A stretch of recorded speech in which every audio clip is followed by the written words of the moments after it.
Halo, apa kabar? Assalamualaikum warahmatullahi wabarakatuh. Senang sekali saya, Hezbun Arif, bisa kembali menjumpai Anda semua. Ini ada skandal lagi nih berkaitan dengan anggota DPR RI. Kunjungan anggota DPR RI ke luar negeri bersama dengan sejumlah pejabat dari lembaga pemerintahan itu kembali menuai kontroversi. Bahkan kali ini sangat menyedihkan karena dipicu kematian seorang pelajar di Belanda yang direkrut sebagai pendamping selama kunjungan mereka di Wina, Austria. Nama pelajar itu adalah Muhammad Atya Helmi Nasution, berusia 19 tahun, yang bersekolah di Groningen, di sebuah kota di Belanda. Dia meninggal dunia di sebuah hotel di Wina, di Austria, dan yang lebih mengenaskan itu, kalau menurut rilis dari Perhimpunan Pelajar Indonesia di Groningen, tidak ada perhatian sama sekali dari event organizer yang merekrut dia, juga dari anggota DPR maupun pejabat dari Bank Indonesia dan otoritas jasa keuangan yang ikut dalam rombongan tersebut. KBRI Wina juga terkesan tertutup soal info itu, ataukah mereka tidak tahu menahu karena disebutnya kunjungan ini tertutup gitu ya. Baru pada tanggal 9 September ini kemarin ya, itu ada keterangan resmi dari Kementerian Luar Negeri ya, Direktur Perlindungan Warga Negara Indonesia ya, kalau dari Kemenlu itu ya. Kalau melihat rombongan itu ada pejabat dari Bank Indonesia dan Otoritas Jasa Keuangan, ini kita bisa menduga kemungkinan besar mereka ini adalah anggota Komisi 11. Karena mereka mitra dari OJK dan Bank Indonesia itu adalah Komisi 11. Ingat ya, beberapa waktu yang lalu kan KPK sudah menetapkan 2 orang anggota Komisi 11 itu jadi ada terlibat dalam dugaan korupsi untuk dana CSR dari Bank Indonesia dan Otoritas Jasa Keuangan ya. Dan mereka ini juga pada waktu itu ada pengakuan bahwa semua anggota Komisi 11 itu menerima dana CSR itu. Dan kalau kita ngomongin Komisi 11 dengan kunjungan di luar negeri, ini mengingatkan kita pada saat yang hampir bersamaan, itu ada kunjungan sejumlah anggota Komisi 11 yang langsung dipimpin oleh Ketua Komisi 11, Misbahun, ke Australia, khususnya yang banyak jadi sorotan kunjungannya ke kota Sydney. Kenapa saya menyatakan kemungkinan bersamaan ini memang tidak ada penjelasan kapan jadwal resminya, tetapi kalau dari keterangan dari Perhimpunan Pelajar Indonesia di Groningen, ini Ataya ini mendampingi mereka ini pada tanggal 25 sampai tanggal 27 ya. Dan dia meninggalnya pada tanggal 27 Agustus. Sementara kunjungan ke Australia itu kan tanggal 26 sampai 31 Agustus 2025. Jadi ya kelihatannya sama hari-harinya. Jadi kemungkinan besar ini rombongan-rombongan ini. Jadi mulai terungkap ini ada yang rombongan ke Sydney, ada yang ke Wina, dan kita nggak tahu. Jangan-jangan masih ada kunjungan lain karena nggak diributkan. Dan kemudian ada peristiwa tragis seperti karena meninggalnya seorang pelajar Indonesia itu kemudian ini jadi terungkap ke media. Kita ingat yang paling heboh kan kunjungan ke Australia ini ya. Apalagi juga ada protes dari Perhimpunan Pelajar Indonesia di Australia. Itu sebenarnya pelajar dan mahasiswa ya di sana ya. Dan kemudian yang paling ramai adalah beredar kabar ini bahkan ada sudah terdaftar di panitia penyelenggara yakni nama Misbahun, Ketua Komisi 11 itu akan mengikuti lomba di Sydney Marathon 2025.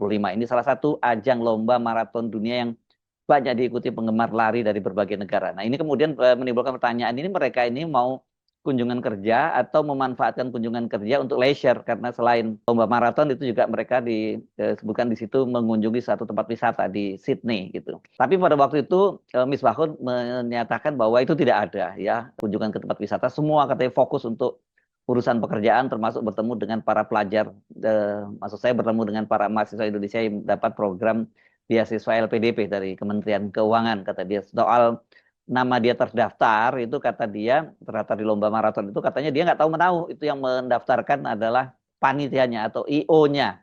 Silakan Anda percaya atau tidak itu bukan urusan saya ya. Anda tapi kan bisa ngambil kesimpulan sendiri. Ini meninggalnya Ataya ini semula ini kan yang cukup ramai diposting di akun Instagram FIFA Farmel. Ini saya telusuri apa sih FIFA Farmel ini, sebuah sekolah sepak bola di Tangerang ini kelihatannya ya. Di situ di akun Instagramnya tertulis begini, kami keluarga besar FIFA Farmel mengucapkan innalillahi wa inna ilaihi rajiun. Turut berduka cita berpulangnya Muhammad Ataya Helmi Nasution yang lahir tanggal 18 Oktober 2006 dan wafat 27 Agustus 2025. Jadi usianya masih 18 tahun dan baru nanti Oktober nanti genap 19 tahun. Unggahan itu kemudian dikomentari, ini kelihatannya ucapan duka cita dari para sahabat maupun yang mengenal Ataya ini ya. Dari ucapan mereka itu kita jadi tahu bahwa Ataya ini adalah seorang atlet sepak bola. Rupanya dia bersekolah di situ ketika masih remaja ya berarti ya, dan posisinya sebagai pemain sayap ini. Karena ada salah satu ucapan duka cita dari Man WR8, dia menulis begini, turut berduka cita Wing Lincah. Ya, Wing Lincah itu kan berarti dia pemain sayap ya.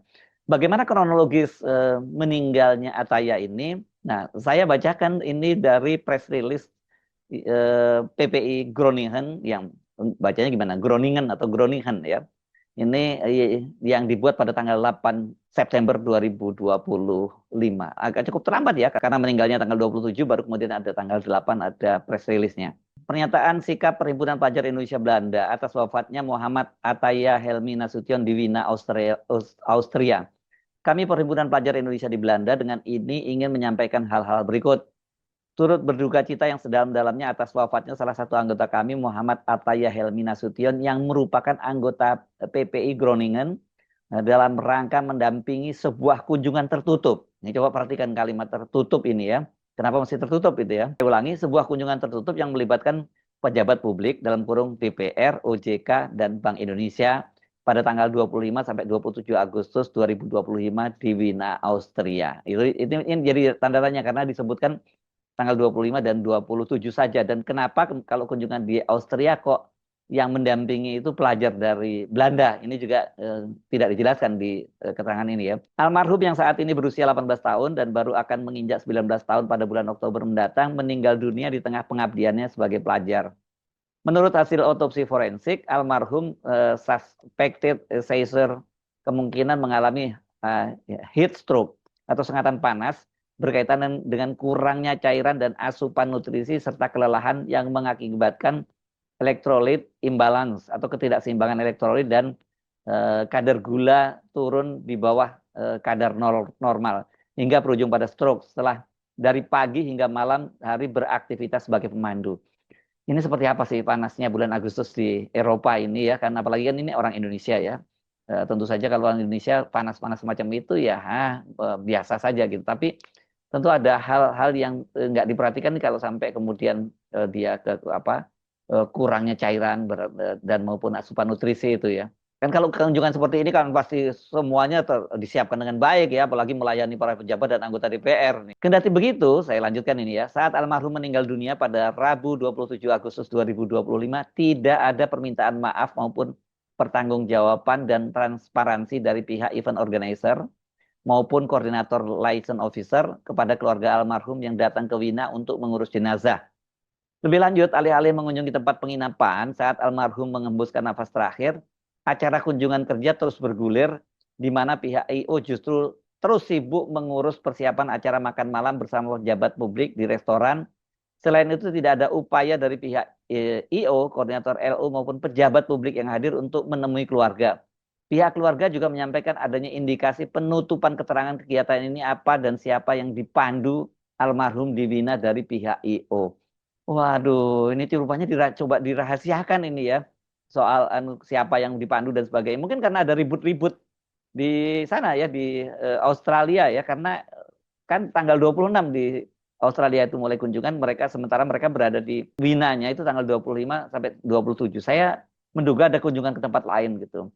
Saya mendengar tadinya katanya juga mereka melakukan kunjungan ke Italia, tapi belum ada penjelasan. Ini hanya dijelaskan seperti itu. Tapi nggak mungkin mereka melakukan kunjungan hanya 2 hari seperti itu, karena kalau kita mengacu pada jadwal di Austria, mohon maaf, beda nih Austria dan Australia ya, di Wina ini Austria. Nah yang di Australia, Komisi 11 kan melakukan kunjungan tanggal 26 sampai tanggal 31 Agustus. Dan ini tertutup kalau menurut PPI Groningen itu. Dan seorang sahabat di Wina, ketika saya kontak, dia menyatakan bahwa dia juga belum mendapatkan info dari Kedutaan Besar RI di Wina pada waktu itu. Pada waktu ini rame-ramenya ya. Berdasarkan peristiwa ini, PPI Belanda menegaskan sikap kami sebagai berikut. 1, menegaskan bahwa keterlibatan mahasiswa garis miring mahasiswi dalam memfasilitasi kunjungan pejabat publik di luar negeri berpotensi menempatkan mereka pada situasi yang tidak aman dan penuh risiko. Dua, menolak keras segala bentuk permintaan maupun praktik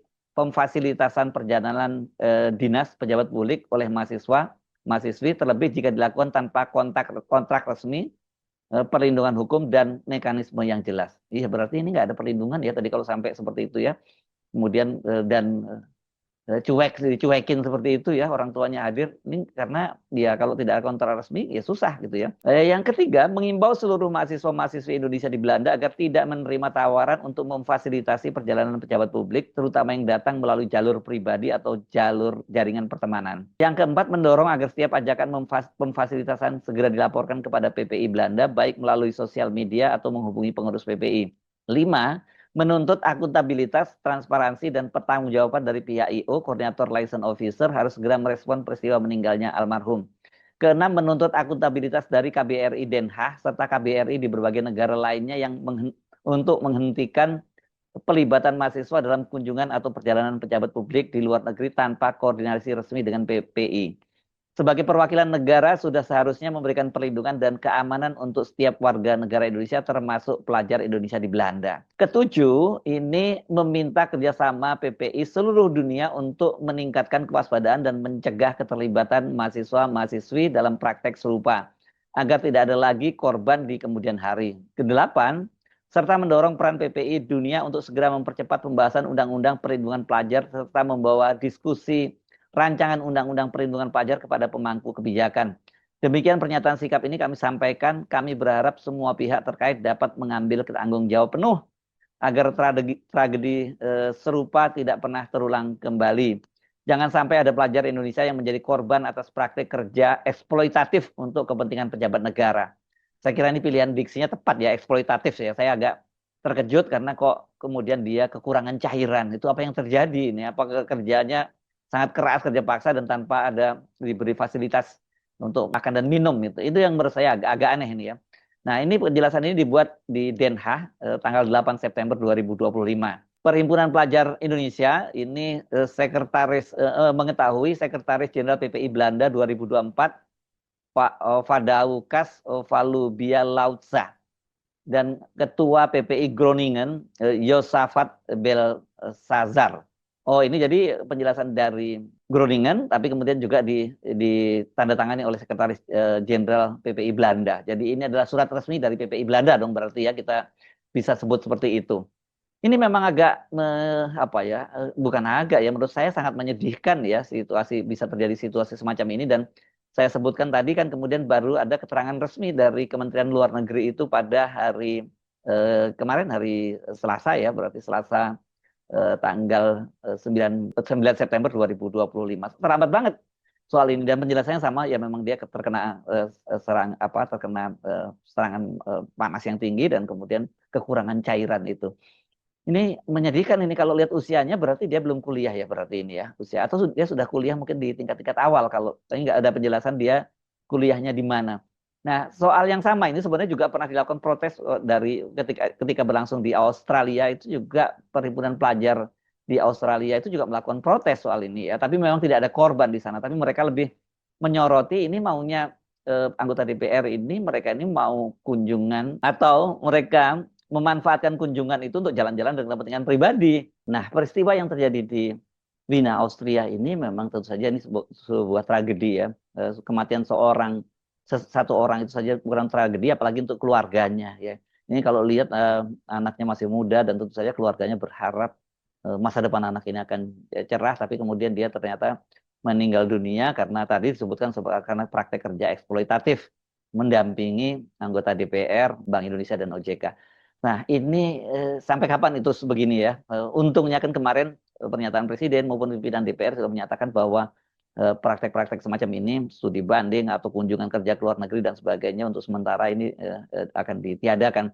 Saya bilang ini kenapa nggak terlambat ya? Karena sebenarnya Presiden Prabowo kan pada waktu pidato perdana setelah melakukan rapat kabinet dengan anggota kabinetnya pada waktu itu menyatakan bahwa kunjungan-kunjungan kerja, kemudian studi banding dan sebagainya ini dihentikan. Karena ini memang modus ya, kebanyakan modus untuk lebih banyak jalan-jalannya ketimbang studi bandingnya.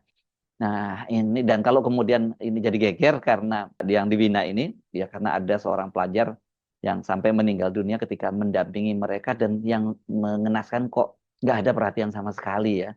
Mereka apa nggak, mereka itu apa bukan bagian dari orang tua atau punya keluarga setidaknya, dan kemudian mereka bisa membayangkan bagaimana orang tua yang punya anaknya belajar jauh di negeri orang gitu, kemudian meninggal dunia ketika mendampingi mereka para pejabat yang terhormat ini dari DPR, Bank Indonesia dan juga dari Otoritas Jasa Keuangan, kok nggak ada perhatian sama sekali dari mereka ya?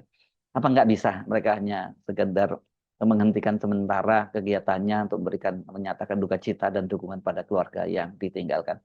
Saya Hersbun Arif, sampai jumpa lagi. Wassalamualaikum warahmatullahi wabarakatuh.